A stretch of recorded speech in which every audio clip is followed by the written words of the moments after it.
네, 안녕하세요. AP투자연구소의 임성회 팀장입니다. 네, 오늘 알아볼 기업은 전일에 이어서 셀트리온 헬스케어고요. 네, 코드번호는 091-9902고요. 네, 현재 시각 4월 21일 4시 21분을 지나고 있습니다. 제 주관적인 의견이 담겨 있는 리뷰 영상이고요. 투자에 참고만 해주시길 바랍니다. 네, 어제 뭔가 조금 쎄하더니 오늘 또 내려버리네요. 네, 아쉽습니다.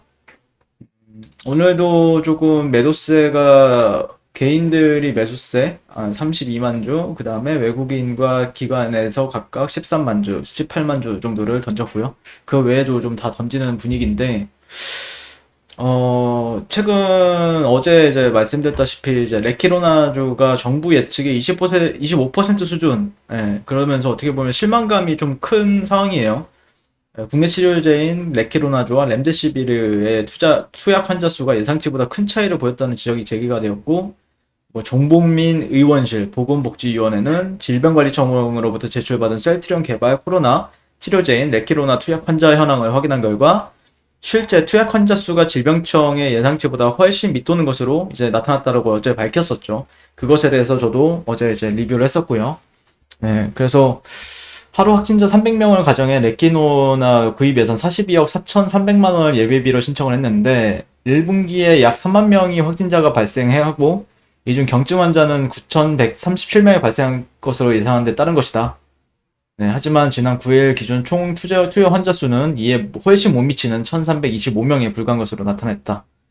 네, 그래가지고 어떻게 보면 좀 정부에서도 미스한 것 같고 뭐 이렇게 좀 약간 미스 어떻게 보면 정부랑 셀트리온 같은 경우에는 레키로나주로 인해서 게임 체인저가 되겠다. 네, 그러니까 서 회장님께서 정부가 아니라 셀트리온의 회장님, 서 회장님께서 이제 그렇게 언급을 했었는데 생각보다 이제 25% 수준밖에 안 된다라고 하니까 이게 조금 그 기대감이 실망감으로 지금 바뀌고 있습니다. 예. 그러니까 이게 주가가 여러 모멘텀이 있었겠지만 아무래도 이 메인 기대감은 레키로나였죠. 레키로나 이 상승이. 예. 근데 그것에 따른 지금 실망감이 나오면서 조금 조정을 받고 있고 어떻게 보면은 올라갈 수 있는 타이밍이었는데 못 올라갔다. 이게 좀 아쉽죠. 예. 자, 그러면서 제가 좀 찾아봤어요. 예, 좀 찾아봤는데 뭐 실제 이런 게 있더라고요. 신동아 뭐 이런 게. 이게 이제 1월 4일 날 포스팅이 된 건데 이때 이제 이낙연 더불어민주당 대표 그리고 셀트리온 공장을 방문해서 서정지 셀트리온 회장으로부터 코로나 항체 치료제 개발 현황에 대해서 설명을 듣고 있는 사진이 나왔었고 우리 기업이 개발한 코로나 치료제가 며칠 전 허가 심사에 들어갔다. 정세경 국무총리가 지난해 12월 31일 열린 신종 코로나 바이러스 감염증 회의에서 이제 중앙재난안전대책본부에서 회의에서 한 말입니다. 그래서 탄탄한 K 방역의 치료제 백신이 차례대로 가세하면 우리는 어느 나라보다 먼저 코로나를 극복할 수 있을 것이다 라고 덧붙였는데 지금 3개월이 지났죠. 3개월에서 4개월이 지난 상황인데 지금 백신 스와프라는 얘기도 나오고 있어요. 미국한테 이제 백신을 좀 도움을 받고 우리나라는 우리나라가 할 수 있는 뭐 반도체라든지 그런 거에 대해서 하겠다. 뭐 이런 식으로 나오고 있는데 이때를 좀 떠올려 볼 필요는 있다고 생각을 해요. 그래서 국산 코로나 치료제 조건부 사용 승인 신청이 식약처에 접수가 됐고 우리가 코로나 조기 진단에 성공한 데 이어 조기 치료에도 성공한다면 그건 K방역의 또 하나의 쾌거다. 근데 지금은 실제 얘기가 나오고 있는 게 실패했다. 우리 정부가. 방역에 완벽하게 실패했다 그러고 현재 또 700명대. 700명. 어제 그제 500명대였는데 지금 다시 700명대로 지금 확진자 수가 늘어난 상황입니다. 보통 늘어났다고 하면 셀트리온이 올라가줘야 되는데 올라가주지 못하고 있죠. 네. 야, 한번 읽어보게 되면은 최근 식약처에서 국산 코로나 치료제 허가 신청이 접수된 건 맞다. 뭐 이런 식으로 얘기를 하고 있고 기대 부분은 어떤가? 코로나 국산 치료제가 시중에 나오게 되면 우리는 어느 나라보다도 먼저 코로나를 극복하고 코로나 조기 치료에도 성공해 K방역이 또 하나의 쾌거를 이루게 될까? 묻는 거죠. 현재 식약처가 심사 중인 레키로나가 이처럼 코로나 유행 판도를 단번에 바꾸는 게임 체인저 구실을 할 수 있을까? 이 질문에 대해서는 신중한 태도를 보이는 전문가가 적지 않다. 예.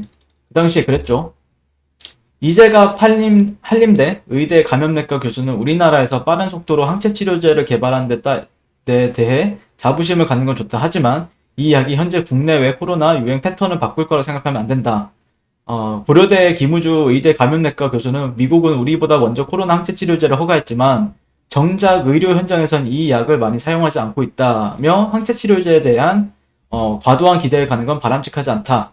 항체 치료제는 코로나 완치자 혈장에서 항체를 분리한 뒤 유전자 재조합 등의 방식으로 대량 생산해 만든 약이다. 글로벌 제약사 일라이 릴리와 미국에 기반을 둔 생명공학 회사 리제네론이 각각 코로나 환자 대상 항체 치료제를 개발해 위 FDA 허가를 받았죠. 그러면서 뭐 리제네론 같은 경우에는 그때 당시 이제 트럼프 정부였죠. 트럼프가 리제네론의 이제 치료제를 맞고 완쾌를 하면서 뭐 등장을 했었죠. 현재 세계적으로 이 당시였죠. 11월 달, 12월 달로 알고 있는데 이제 세계적으로 셀트리온 앞서 코로나 항체 치료제를 시판한 회사는 두 곳뿐이다. 문제는 이들의 성과가 기대에 미치지 못한다는 점이다. 미국 병원 공급량의 80%가 냉장고 속에 있다. 뉴욕타임즈는 미국 정부와 통계를 이용해 정부가 일라이릴리와 리제네론으로부터 53만 2천 회분의 이제 항체 치료제를 확보해 이 중 55%를 일선 의료기관에 배포했으나 지금까지 환자에게 투여한 건 공급량의 약 20%에 불과하다라고 보도했다. 그 약대 항체 치료제 사용되지 않은 채 전국 각지 병원 냉장고에 들어가 있다는 대목이 있다. 월스트리트 저널도 사실상 같은 내용의 기사를 실었고 보스턴 매사추세츠 종합병원에서 일하는 의사 에밀리 루비는 이 기사에서 우리 병원이 받은 일라이릴리 항체 치료제는 275회분 가운데 지금까지 환자에게 쓰인 건 10%에 불과하다. 그보다 적은 양을 받은 리제네론 제품은 전혀 사용되지 않고 있다. 왜 이런 일이 벌어지는 걸까? 정은경 질병청장이 지난해 12월 14일 언론 브리핑에서 국산 항체 치료제에 대한 질문을 받고 답한 내용을 보자. 경증 단계, 즉 코로나 발병 초기 환자에 투여할 경우 중증으로 진행해 사망에 이르는 것을 예방하는 효과가 있을 것으로 기대된다. 중증화 우려가 큰 고위험군에서는 이제 조기 투여 시 중증화와 사망을 예방하는 데 효과가 있을 것으로 본다. 핵심 단어를 꼽으라면은 경증과 초기다. 코로나에 감염된 지 얼마 안 됐고 증상이 가벼운 환자에게 투여해야 항체 치료제 효과가 나타나는 것이다. 이게 핵심이죠, 지금. 이게 핵심이죠. 김우주 교수는 코로나 환자 체내에서 바이러스가 활발하게 증식하는 기간은 감염 후 일주일 정도까지이기 때문이다 라고 이렇게 설명했고 이 시기가 지나면 체내에서 바이러스가 사라진다. 코로나 감염 후 나타나는 중증 폐렴 등 각종 장기 손상이 사이토카인 폭풍의 결과이므로 항체 치료제를 써도 치료가 되지 않는다 라고 하죠. 그래서 각종 논문을 보면 항체 치료제가 코로나 중환자의 사망률을 낮추는데 기여하지 못한 것으로 이제 나온다 이겁니다. 그러니까 많이 쓰여지지 못한다라는 거죠.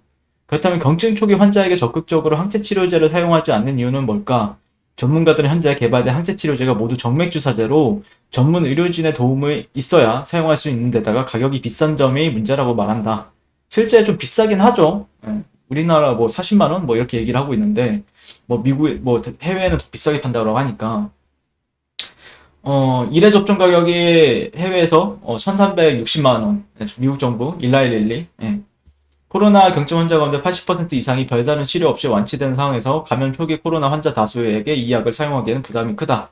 셀트리온은 자사 항체 치료제 시약 허가를 받을 경우 국내에 원가로 공급하겠다고 선언했다. 그럼에도 바이오 약품의 특성상 가격이 크게 낮아지기는 어려울 전망이고 서정진 셀트리온 회장은 11월 한 라디오 프로그램에서 원가라고 하면 한 40만 원 정도가 되는 건가? 라는 진행자 질문을 받고 그 금방쯤 될 것이다.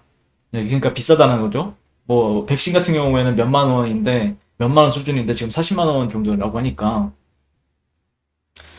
그래서 지금 어떻게 보면 이런 부분들이 조금 안 팔리는 부분들 그러니까 어떻게 보면은 그래도 식약처에서도 뭐 이렇게 좋게 했고 그러다 보니까 뭐 유럽에서도 쓰인다라고 유럽에서도 이제 수출할 수 있다 이런 기대감이 있었는데 그런 게 이제 통계치로 봤을 때 잘 안 되다 보니까 투여하는 횟수가 적다 보니까 또 이게 또 보니까 기사를 좀 읽어 보니까요.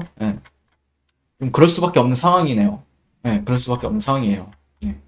그러니까 어떻게 보면은 뭐 아니면 어떤 사람들은 저보다 뭐 이런 부분에 있어서 더 똑똑하신 분들 같은 경우에는 이런 부분에 능통하신 분들은 당연히 이거 사용이 안 될 거다라고 얘기를 하시는 분들도 계셨는데, 그래도 우리나라 최초 코로나 치료제, 그리고 그게 또 셀트리온에서 만들어진 거다라고 생각을 했고, 예, 그런 부분에 있어서 좀 기대감을 가지고 봤었는데, 약간, 지금은 좀 문제가 발생이 되고 있다라고 생각을 하고 있습니다. 네.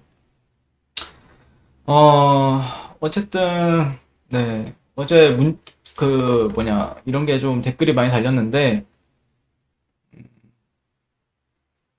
네.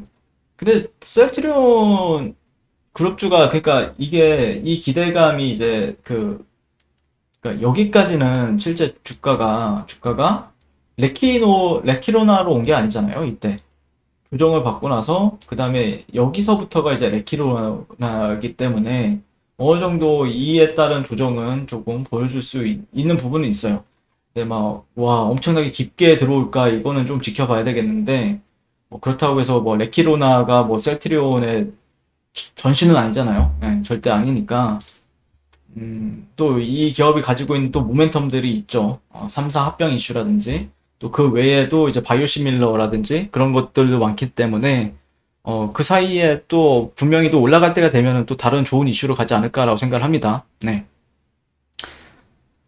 의사들의 허가 사항대로 레키로나를 사용하려면 하루 종일 환자를 지켜봐야 하는데 상식적으로 말이 안 된다. 허가 사항대로 하면 자유치유가 되거나 중증 환자가 된답니다. 네.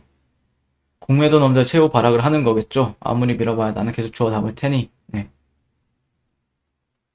그리고 선민정 연구원이라는 자는 왜 그렇게 자주 등장하나요? 일주일 멀다 하고 리포트를 발표하는데 다른 애널들은 분기별로 리포트를 내지 않나요? 셀트 하방 세력인가 보네요. 라고 하시는데 선민정 애널리스트 분은 뭐 3프로팁인가? 거기에도 자주 나가시고 뭐 저는 그리고 무슨 녹십자 연구원 출신으로 알고 있는데 네, 근데 이제 리포트를 제출하면 많이 떨어지다 보니까 뭐 시젠 같은 경우도 기억을 하는데 시젠도 뭐 이제 바이라는 관점 보통 이제 애널리스트들 같은 경우에 리포트를 보통 홀딩 또는 바이죠. 네, 홀딩 뭐 바이 딱 두 가지밖에 없어요. 셀이 없습니다. 네, 셀이 없어요. 왜냐면은 어쨌든 이 연구원 분이 제가 이제 셀트리온 헬스케어를 이 AP 투자연구소에서 만든 것처럼 이분들은 또 실제 회사와도 이제 그 셀트리온과도 다 연락을 주고받고 하는 분들이잖아요. 그러다 보니까 뭐 셀 같은 경우에는 힘들죠. 네. 셀 내려갈 것 같아도 홀딩이고 바이고 약간 이런 부분들이 있죠. 근데 저는 개인적으로 좋아하는데 실제 그걸 참고해서 매매를 할 수는 없어요. 왜냐면은 그 시스템 자체가 좀 그러니까 이런 내용이 있고 이런 내용이 있는데 참고를 하자. 뭐 조정을 받았을 때 결국에는 조정을 받거나 그 가격적인 부분은 본인이 판단을 해야 되고 아니면은 저 같은 경우에 그래서 가격 분석을 많이 하는 게 실제 제가 이제 이런 부분들에 있어서는 좀 다른 분들보다는 좀 약하기 때문에 가격 분석 위주로 좀 진행하고 있죠. 국내 레키로나 말고 허가 5월로 미뤄진다는 소문.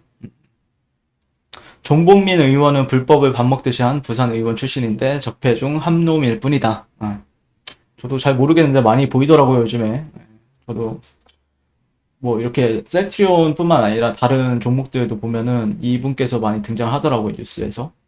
이머찐님께서 셀트리온 회장이었던 서정진 씨는 과거 주가 조작 혐의로 기소된 자이다. 그리고 셀트리온 회사 수상한 점이 한둘이 아니다. 코로나 치료제 역시 이건 치료제라 부를 수 없는 거 아닌가요? 네. 치료제는 맞는데 우리가 기대했던 것보다 그게 영향을 주진 않는 것 같아요. 네, 치료제는 맞죠. 네. 맞는데 이제 이게 핵심은 그거죠. 경증 환자 그리고 중증 치료 환자. 네, 그러니까 조금 다른 것 같아요. 그러니까 적용이 가능한 분들이 계시고 적용이 안 되는 분들도 계실 수 있다. 이렇게 보시면 되지 않을까라고 생각을 하고 있고. 와, 되게 많이 치료제 누군 듣고 누군 안 듣는다 이런 개소리는 처음 봅니다. 초기 코로나 환자 중 치료제 투입해서 위 중증 환자 감소 추세가 셀트리온 치료제일 거란 희망사항이지 실제 입증된 바도 없는 거 아닙니까? 네. 공매도가 아니면 그냥 개인적으로 셀트리온은 뭐 어쨌든 저는 개인적으로 그런 생각을 해요. 그러니까 저는 어쨌든 주가를 보는 사람이잖아요. 약간 주가를 좀 위주로 많이 보는데, 셀트리온 말고, 셀트리온 헬스케어를 말고, 셀트리온을 본다라고 했을 때, 셀트리온은 이런 일이 수도 없이 많았어요. 예, 보세요. 근데 그럼에도 불구하고, 이 2,000원짜리 주식이 뭐 41만원까지 갔잖아요. 40만원? 뭐 이렇게 갔잖아요. 그러니까 이 주가의 방향성은 안 바뀐다라고 생각을 해요, 개인적으로. 장기적인 주가. 그러니까 제가 뭐 예전에 이제 셀트리온 뭐 100만 원 간다 이런 얘기도 하긴 했었는데, 이 방향성 자체가 저는 개인적으로는 절대 안 바뀐다라고 보고 있거든요. 물론 뭐 바뀔 수도 있는 부분이 있는데, 절대 그러니까 중기적인 추세. 그러니까 이것의 흐름은 조금 바뀔 수 있어요. 조금 바뀔 수 있는데, 아니면 이것에 대한 사이클은 바뀔 수 있는데, 이 장기적인 추세는 안 바뀝니다. 안 바뀌어요. 잘 안 바뀝니다. 이 방향성 자체가. 그래서, 이 방향성만 봤을 때는 저는 결국에는 우상향 할 거라 보고 있거든요. 뭐 이렇게까지 안 내려올 수도 있어요. 그냥 가다가 직전에 매물대나 아니면은 여기서는 지금 저항받고 있으니까 직전 매물대에서 이렇게 가도 이상하지 않고 조금 이격을 채워주다 갈 수도 있는 부분들도 있고, 그래서 아마 뭐 10년 이상 아니면 5년 이상 투자해보신 분들은 셀트리온에 대해서 투자해보신 분들은 아실 거라 생각을 합니다. 위기는 수없이 많습니다. 예, 위기도 많고, 그 다음에 떨어질 때는 정말 미친 듯이 떨어지는 게 또 셀트리온인데, 그럼에도 불구하고 또 직전 고가 회복하잖아요. 예. 안 갈 것 같아도 가고. 그리고 직전 고가에서도 여기서도 조정받고, 나중에 또 엄청난 대세 상승을 보여주고, 또 이제 상승을 위해서 뭔가 모멘텀은 분명히 또 쟁겨두고 있을 겁니다. 그렇게 바라보고 있는데, 뭐 문제점이야 많죠. 회사들마다 다 문제점, 삼성이라고도 문제점이 없을까요? 다 있는데, 근데 뭐 저는 개인적으로는 뭐가 됐든, 예, 좀 또 단기적으로는 좀 아쉬운 건 사실이죠. 예, 주가가 단기적으로는 빠진 거에 대해서는, 아니면은 이런 추세에 있어서 지켜주지 못한 건 아쉽고, 그리고 어제도 3% 하락을 하더니 오늘도 4% 정도 하락을 했다는 거는 매도세가 상당히 세다라는 뜻도 되니까. 근데 이제 또 글쎄요, 지켜봐야 되겠죠. 여기서 결국에는 기준 가격적으로 보게 되면은 단기적으로 여기가 이제 기준이죠. 예. 여기를 이탈하지 않고 올라가느냐, 아니면은 이탈을 했다가 그 이후에 올라가느냐의 차이점인데, 실제 셀트리온 같은 경우의 특징은 저점이 낮아져도 매수세는 강하게 유입이 된다는 게 특징이에요. 네, 유입이 그러니까 저점이 깨져도 유입은 된다는 거죠. 또 새로운 어떤 걸 주가가 싸지면 싸질수록 매력도는 높아진다는 거죠. 네, 매수 관점으로서 좀 더 좋아진다는 거죠. 네, 그렇기 때문에 아마 이 구간을 지켜주느냐 아니면 지켜주지 못하느냐에 대한 관점을 보는 게 맞지 않을까라고 생각을 합니다. 네, 이상 셀트리온 헬스케어에 대해서 리뷰를 마치게 될 것 같고요. 오늘도 시청해주셔서 감사드립니다. 항상 송구투자를 응원하겠습니다. 네, 그리고 무료 추천 종목을 매일매일 드리고 있습니다. 네이버에서요, AP투자연구소를 검색하시고요. 웹사이트 상단에 AP투자연구소 홈페이지로 갈 수 있는 링크가 나옵니다. 클릭하시게 되면 홈페이지로 접속을 하실 수가 있고요. 화면 가운데 라이브로 깜빡깜빡하는 게 보이실 겁니다. 그 밑에 그 옆에 2021년 무료 추천 종목이 있고요. 네, 클릭하시게 되면 매일매일 저희 소장님께서 댓글로 리딩을 도와드리고 있습니다. 4월 16일, 4월 15일 계속해서 매일매일 추천 도와드리고 있고요. 오늘의 추천 종목의 동향을 한번 살펴보도록 할게요. 네, 7시 30분부터 댓글 리딩에 들어가신 걸 볼 수가 있고요. 그 다음에 간밤에 있었던 미증시에 대한 설명부터 이제 주말 사이에 있었던 설명도 같이 도와드리고 있고, 그 다음 상승과 하락에 대한 이후까지 댓글로서 리딩을 도와드리고 있습니다. 그리고 9시가 되면요, 추천 종목이 나가게 되는데요. 종목명, 매수가, 1차 목표가, 손절가가 함께 제시가 되고요. 오늘 같은 경우에는 AB프로바이오, 현재가 1245원 기준 매수, 1차 목표가 1280원, 손절가 1150원으로 대응한다. 이렇게 나왔습니다. 그 외에도 핸디소프트, BHI라는 종목들이 나왔고요. 그랬을 때 주가가 상승하게 되어 목표가에 도달했을 때는 목표가에 도달했다고 댓글로서 리딩을 도와드리고 있고요. 하락하면 하락하게 되었다고 손절에 대한 리딩도 함께 해드리고 있습니다. 지금 이 무료 추천 종목은 로그인을 하지 않아도 누구나 다 볼 수 있는 공개되어 있는 댓글 리딩이기 때문에 홈페이지 오셔서 필요하신 분들은 많은 도움 받아가시면 좋겠습니다. 감사합니다.